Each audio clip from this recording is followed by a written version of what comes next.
नमस्ते, प्रणाम, जय श्री राम दोस्तों। मैं वैष्णवी, मैं पूजा फैजाबादी भूत।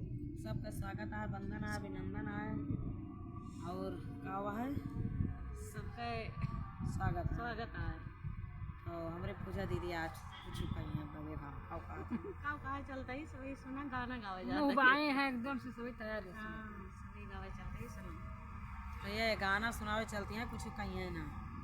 गाना बहुत प्यारा है, आप सब कमेंट करिए, कैसे लगा फुल आज के साथ सपोर्ट करिए। अच्छा लगे लाइक शेयर चैनल सब्सक्राइब जरूर करें।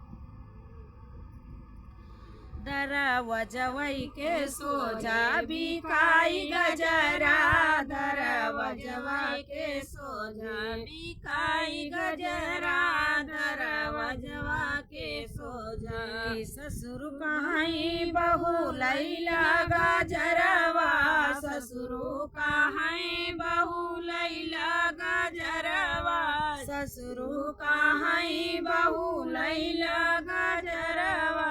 हाँ वही ससुइया मचवई झगड़ा, दरवजवई के सोझे बिकाई गजरा, दरवजवा के सोझे बिकाई गजरा, दरवजवा के सोझे आवै जियट की कहाई जियट छोटी लैला गजरवा, कहाई जियट छोटी लैला गजरवा।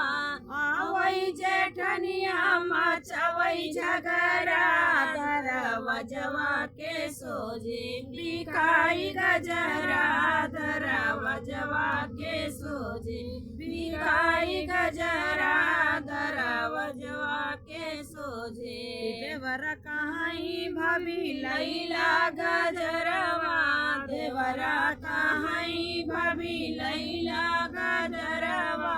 आवै नदिया मचवै झगड़ा, दरवजवा के सोझे बिकाई गजरा, दरवजवा के सोझे बिकाई